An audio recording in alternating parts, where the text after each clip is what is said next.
Good evening, Castlers. Eladefo7 here to continue the 2022 Independence Day Tournament preview.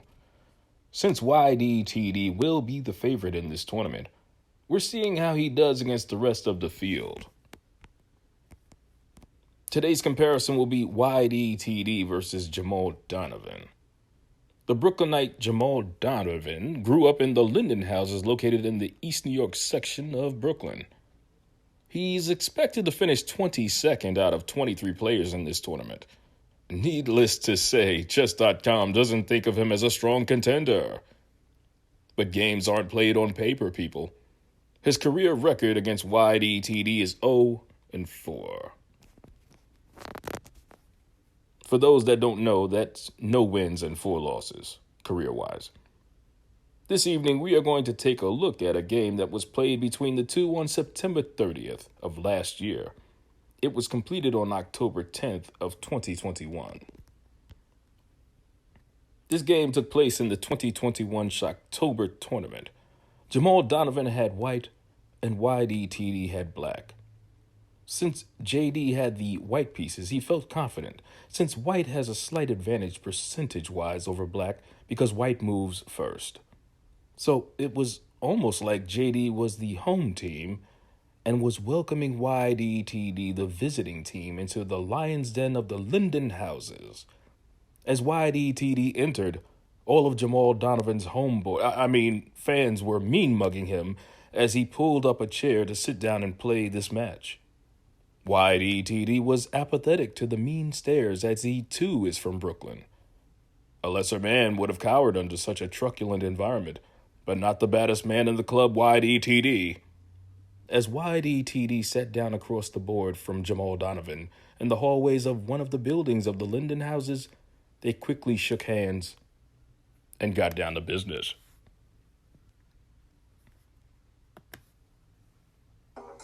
The confident JD started out with pawn to e4. TD countered with pawn to c5, also known as the Sicilian defense. JD continued with bishop to c4, the Bowdler attack. TD develops his queenside knight. Then, JD brings Big Mama out early, looking for a scholar's mate? Something Rock Dorn has boasted has never happened to him in his life. Will it happen to Ydtd? The answer is no, as he played pawn to e6. JD then develops his kingside knight. Knight to f6 tells the queen to take a hike. She obliges, and JD moves the queen to h3. TD then proceeds to snag the free pawn on e4. Ydtd now leads by a pawn. JD castles kingside, pawn to a6, pawn to d3 kicks the knight away to f6, pawn to c3, pawn to d5 kicks the bishop away to b3. TD develops his dark squared bishop. Bishop g5 pins the knight to the queen. TD unpins his knight, bishop to c2, knight d7, TD looking to trade bishops. Instead, queen h4 is played by JD, pawn to h6, TD wants to kick the bishop away. You then get bishop takes e7, queen takes e7, queen takes e7 check, and knight takes e7. The queens are off the board, so we are officially in the endgame. JD plays pawn to b3, knight c6, pawn to d4, JD presents a pawn break. C takes d4, C takes d4, equal trade of pawns. Then you get a kingside castle from TD. JD develops his queenside knight, enabling him to connect his rooks. Pawn to g5, Ydtd looking to start a kingside attack with his pawns. Pawn to a3, pawn to g4 kicks the knight to e1. That knight was defending the d4 pawn, but it's not doing it now, so TD snags the hanging pawn. Well done. Ydtd now leads by 2 pawns. Pawn to f3 is then played by JD. TD snags the c2 bishop. JD recaptures with his knight. Pawn to h5, knight e3, JD looking to win a pawn. But Ydtd rectifies that by playing pawn to f5. So Ydtd's king is exposed, but can JD break through this pawn link fence to get to the king? Let's find out. JD plays f takes g4, h takes g4, equal trade of pawns. Rook a to c1, JD takes the open c file.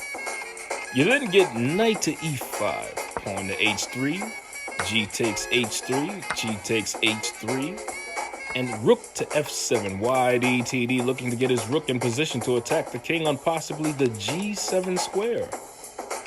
JD sees that and moves his king to h1. Bishop to d7, rook c to d1.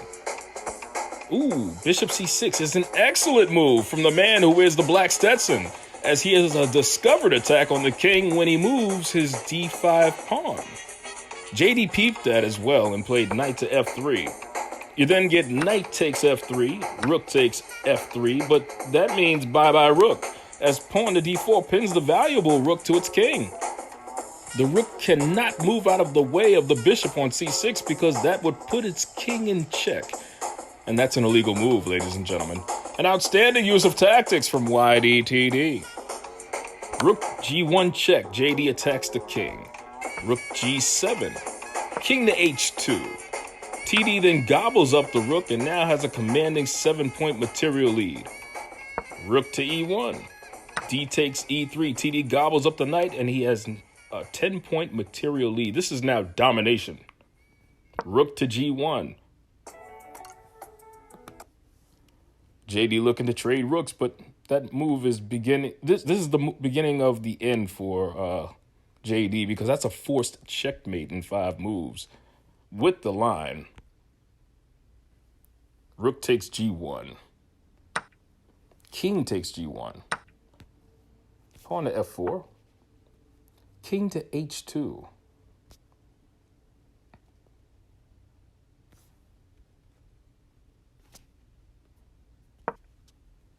Rook c8,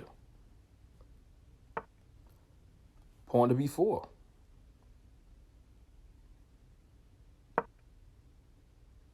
Rook c1, pawn to a4. And finally, rook h1 checkmate.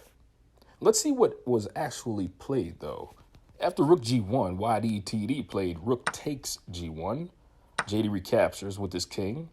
Rook to c8 was played by Ydtd, but JD saw the writing on the wall, and it was after this move 36 in fact, that JD waved the proverbial white flag and capitulated. So out of the 4 career daily time-controlled games played by these two, I felt this was the best game. JD put up a good fight and actually tried to scholars mate the number 2 ranked player in the club, but in the end, the cream rose to the top and handled Jamaldonovan accordingly. JD's fans were disappointed, but no harm came to Ydtd as he exited the Linden Houses because they had a lot of respect for his chess game. That's going to do it for this evening's podcast. I'm Ydtd07 saying stay tuned, and I'll see you soon.